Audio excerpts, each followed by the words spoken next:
Chers téléspectateurs, bonjour et bienvenue dans ce nouveau numéro de la Bobine du jour. Nous continuons notre exploration dans le bocage à parler de la Vendée, toujours en compagnie de Jean-François Mignot et de Maxime Chevrier. Bonjour à vous deux. Bonjour. Alors, la semaine dernière, on a parlé de la Vendée, en fait, qui est une danse et qui, selon chaque commune, connaît quelques variantes, on va dire ça comme ça. Mais il y a aussi, moi, quelque chose qui m'a marqué, c'est que quand on pense, par exemple, au marais breton vendéen, on pense à la veuse ou à l'accordéon diatonique. Et la vendeuse, c'est bien souvent le violon. Ça va avec l'histoire de cette danse-là. On évoquait dans la précédente émission le fait que c'était une danse qui avait comme origine la contredanse française du XVIIIe siècle. Il se trouve que l'instrument roi, on va dire ça comme ça, pour faire danser la contredanse au XVIIIe siècle, c'est le violon. Et que, alors je schématise et de beaucoup parce qu'on n'a pas le temps, mais globalement, on peut dire que à chaque danse, son instrument. Alors c'est très très schématique de dire ça, mais il y a quelque chose qui tient de ça quand même. Si je prends un exemple tout bête, quand on dit danse valse, musette, on pense forcément à l'accordéon chromatique. Quand on dit rock'n'roll, on pense à la guitare électrique. Et quand on dit contredanse française, c'est du violon. Voilà. Et c'est probablement parce que, effectivement, cette danse-là, cette histoire-là, qui vient du 18e et qui est de la contredanse française, que le violon a circulé avec la danse, quoi. Ou que, alors, est-ce que c'est la danse qui a circulé avec le violon ou le violon qui a circulé avec la danse? Il faudrait préciser les choses, mais on n'a pas le temps de ça aujourd'hui. Donc, on en reparlera peut-être un autre jour sur la pratique du violon en haut-bocage vendéen. D'accord.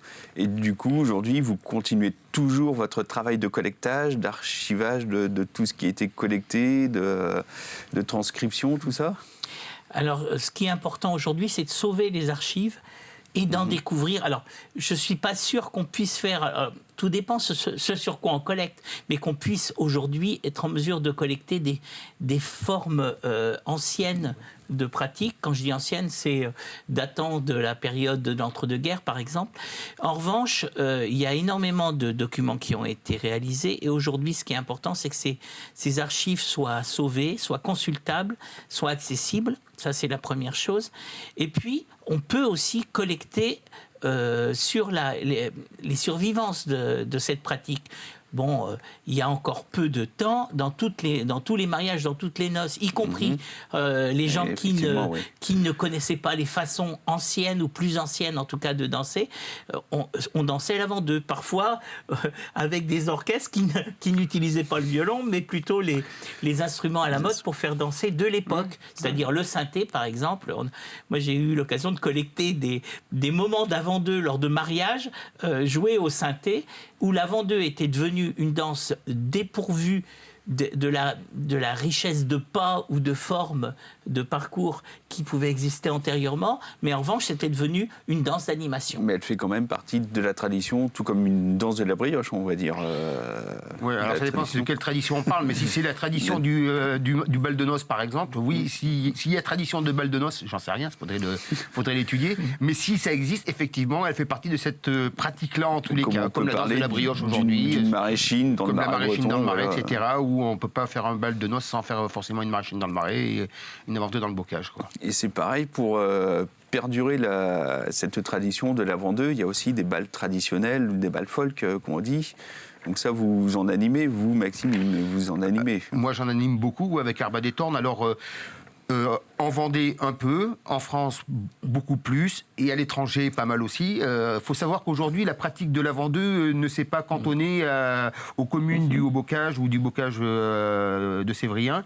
C'est très largement répandu un peu partout dans la grande pratique du bal trad, folk, on l'appellera comme on veut, partout en France. Et aussi, moi, je fais des stages d'avant-deux, enfin de danse de Vendée d'une manière générale, en Italie, en Allemagne, en Angleterre, etc., etc. Et il y a de très, très bons danseurs d'avant-deux en Italie aujourd'hui, hein. Je n'irai pas jusqu'à dire qu'il y a des meilleurs danseurs d'avant-deux en Italie que chez nous. Moi, je suis allé jusque-là. À une époque, je trouvais que les meilleurs danseurs d'avant-deux étaient en Allemagne, par exemple. En tout cas, sinon les meilleurs, du moins ceux qui avaient le plus conscience de la diversité des formes et des pas. Alors qu'il y avait une tendance sur le terrain du bocage à une sorte d'uniformisation de la danse. D'accord. À ce sujet-là, oui. si on a le temps, rendez-vous à Chavagne-en-Paillé pour le stage annuel de Chavagne autour de la danse qui a lieu le 13 mai. Voilà. D'accord. Donc, je vous remercie beaucoup. Donc, si vous pouvez montrer le DVD d'un vendeur en bocage, si vous désirez, qu'on peut se procurer sur votre site internet, oui, qui permet de découvrir la danse. Et il y a le volume 2 qui permet d'apprendre les danses.